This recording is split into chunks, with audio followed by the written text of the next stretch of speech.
Hello, my name is Aubrey, and today I'm doing my top 10 reads of 2021. This was a really difficult list to put together because 2021 was just a really great reading year for me. I read so many good books, and it was really hard to narrow down what, my top 10 favorite reads of the whole year. But, I think I've got my list down. I picked not only the most enjoyable reads of my year, but I also picked some of the most defining reads of the year. So yeah, I guess let's just go ahead and get into it. Coming in at number 10, I have The Girl from the Other Side. I have volumes 1 through 3 because I only read volumes 1 through 3, but these are, I feel like they were made for me. Do you know what I mean? Sometimes you just read something that you're like, did the universe know? Did someone out there just write this specifically for me? This is just the dark fairy tale of my dreams. I am enjoying it so much. So this is a manga series about a little girl who lives in the woods with this monster here on the cover, and they live together in this cottage, and it's really sweet and wholesome. They have tea parties and he cooks for her. It's just really adorable. But then you have several sort of mysteries going on. So one is that there is this curse, and this monster that she's living with has been cursed, and he can't remember any of his history. He can't remember his life from before. And there's all of this mystery surrounding the little girl. Where did she come from? And there are some other mysteries that kind of unfold as the story goes on surrounding her. The curse itself is passed on through touch, so the monster and the little girl can't touch at all. They can't have any physical interactions or anything. I don't know. It's just really good. It's very dark. It's very atmospheric, but it has these super charming, wholesome, slice of life moments that just are delightful, and it's just really great. I highly recommend it. The art is really beautiful, and it was one that I loved starting this year. So number 9 on the list is actually a novella. It's A Dowry of Blood by S.T. Gibson. This was so good. It was just one of those really wonderful, surprising reads. I picked this up on a whim over the fall season because it had been getting a lot of really good reviews, and it was incredible. And I don't want to hype it up too much because I don't think it's a read that would really benefit from being super hyped up, but it was so much more than I thought it was going to be. So this is a Dracula retelling type story, and it's told from the perspective of one of his wives, but it's this very it's a very dark story, which of course a Dracula story would be dark, but it's this story about abuse. It's a story about this emotionally abusive, manipulative, controlling relationship that this woman has with Dracula, and just the exploration of that relationship. She loves him so deeply, and yet she sort of goes through this journey of seeing him for who he really is. And it was just really good. And it was really well written. The writing was super just luscious and lovely. And so I don't know, just everything about it, I just really fell in love with it. It was good. It was really good. So if it interests you at all, you should definitely check it out. It was, I don't know, just a really good, really surprising read. Number 8 on my list is the Shadow and Bone trilogy by Leigh Bardugo. This was actually a reread for me. I had first read these, I want to say 3 or 4 years ago. It's been a while, and I wanted to reread these for the Netflix show. And going into them, I was really worried that I just was not going to like them as much as I did the first time. This series gets a lot of flack, I think, from the booktube community for just, I don't know, just like not being as good as Six of Crows. But I don't know, I had a really good time with these. I genuinely loved my experience rereading them. And then, you know, I just really loved watching the show. So I binge watched the whole first season of Shadow and Bone the day after I got my second vaccine. So I was really sick. Not to dissuade anyone from getting their vaccine. If you are worried about getting sick, like, it was not a big deal. Get vaccinated. But, you know, I did get sick. I was running a fever. I was just kind of feeling crappy. And I just binge watched the entire season. And it was just a good time. Like, I had a good time with it. It was so much fun. It was like a genuinely good adaptation, which, you know, for YA is like... It's been a while since we've had like a good adaptation. It just felt like it was something that like everyone on BookTube was watching. Like, it just felt like such a community thing. Like, it just felt like everyone came together to like watch the show and celebrate the show. And I watched so many like reaction videos and people talking about the show and speculating what they're gonna do with future seasons. And it just, I don't know, it was really like just a very fun moment in time. So I just felt like I had to put the books on the list because it was such a special moment in the year and just kind of in the BookTube community. I don't think this trilogy is for everyone. Lots of people just don't really love it the same way that I do, but I don't know, I really enjoy these. So coming in at number 7, I have another manga series, and it is the Witch Hat Atelier manga series. And this, again, was just really, really fun. I fell back in love with manga this year, and this was one of those series that really helped me along in that journey. I read volumes 1 through 7 this year, and this is just a lovely little middle grade-esque story about a young girl named Coco who has dreamt ever since she was really young of becoming a witch.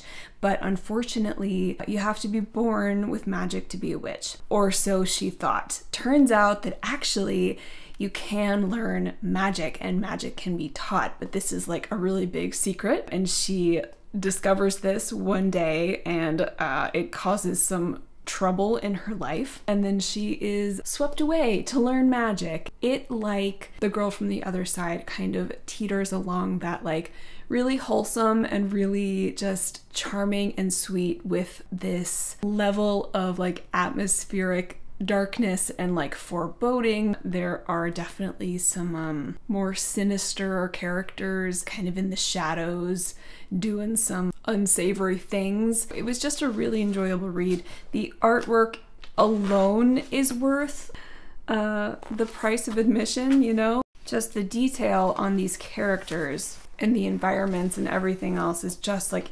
crazy. It's gorgeous to look at. So yes, I absolutely loved these. I'm looking forward to, you know, continuing on with the series when more volumes get published. If Kiki's Delivery Service is your favorite Studio Ghibli film, like, you should definitely read this. Coming in at number 6 is Later by Stephen King. I want to say this got published last year. Being honest, 2020 and 2021 just really, really blur together for me, so I don't remember exactly when this came out, but I read it this year and kind of on a whim, and I just enjoyed it so much. This is a really short book. I listened to the audiobook. The narrator did an incredible job. I don't know, I was just really, really taken with it. I was very impressed by how well the character's voice was used in the story. It's about this young man, and I've now forgotten the main character's name. I'm gonna have to look it up. Named Jamie.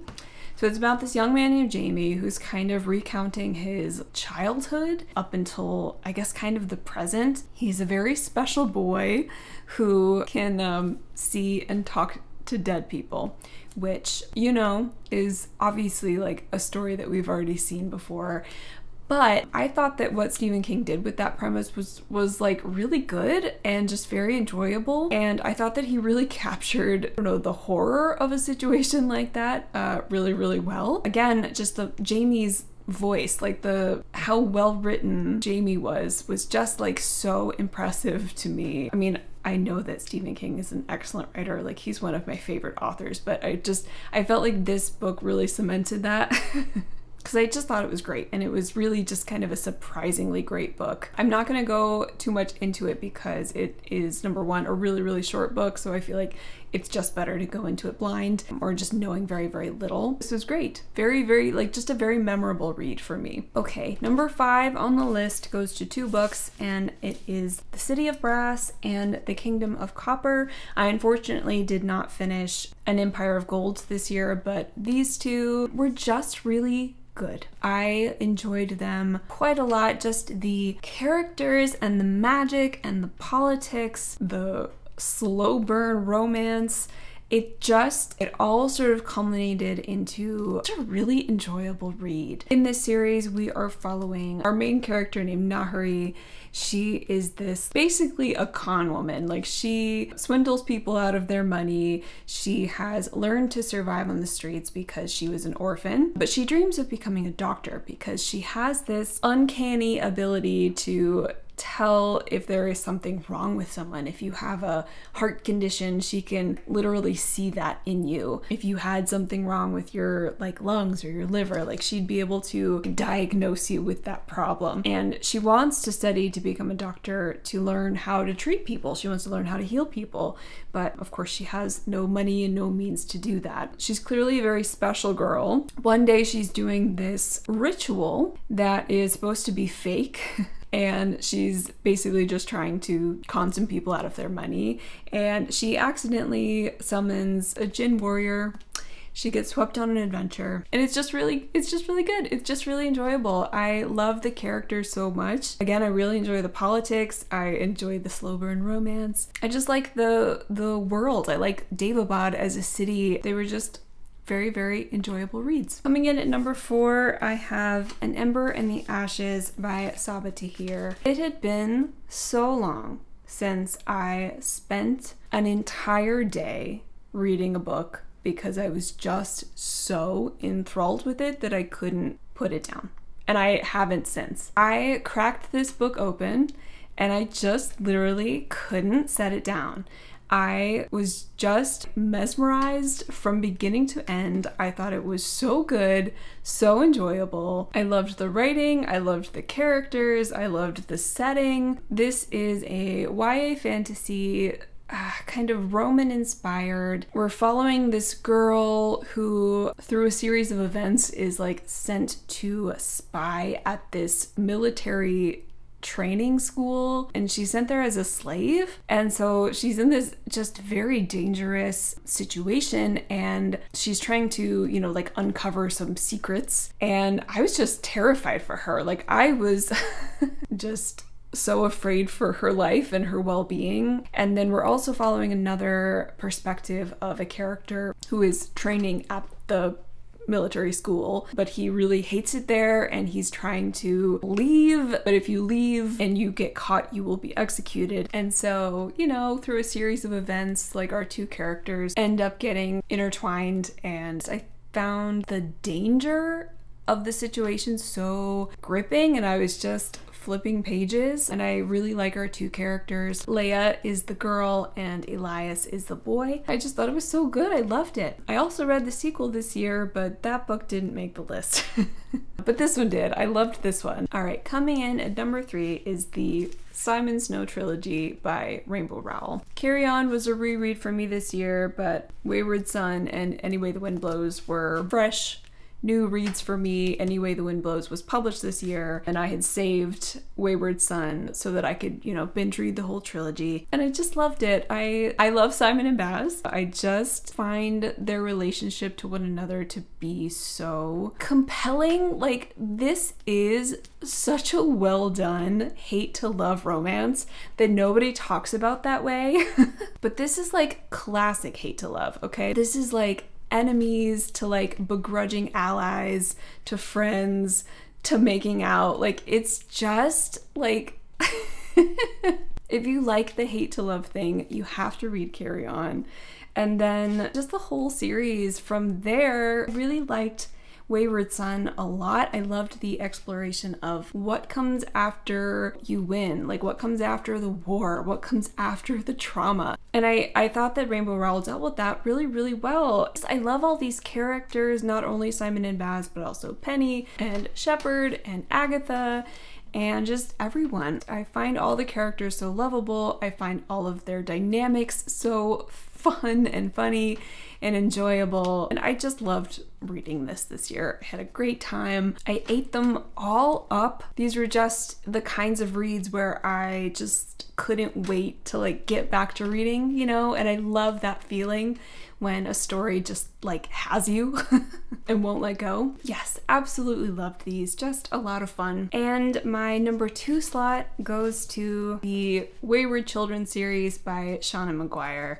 This is a fantasy series of novellas. It is a portal fantasy about these children who tumble through doorways to magical worlds and they have a great time, and then one way or another they come back through a door, they find themselves back into the real world and they're stuck there, and they're all just like grieving and like in denial and having just a really hard time readjusting. Enter Eleanor West's Home for Wayward Children, where these children can go to kind of reacclimate to society and, you know, just kind of have a sense of camaraderie with other children that have gone through similar things. I just loved these. They are so weird. They are whimsical. They are dark. They are lovely and well written.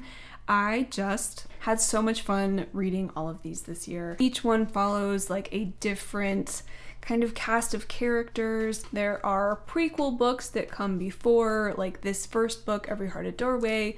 There are sequel books that come after the events of this book. It's just a really kind of vast series for just, you know, a bunch of novellas. I don't know how many there will be, but book 7 is coming out this January, which is really exciting and I can't wait to read it. If you like just like dark, atmospheric, almost fairy tale-esque, but not quite fairy tale-esque stories, I would highly recommend these. Give them a try. I think you will really like them. I just fell in love with these this year. Okay, and my number 1 spot goes to The Raven Cycle by Maggie Stiefvater. This series caught me completely off guard. I've talked about this several times already, so I'm sorry if you're subscribed and you've heard this a million times, but I had DNF'd this book twice before finally pushing through this year. I just absolutely fell in love. This series is, again, weird. It is a really weird series.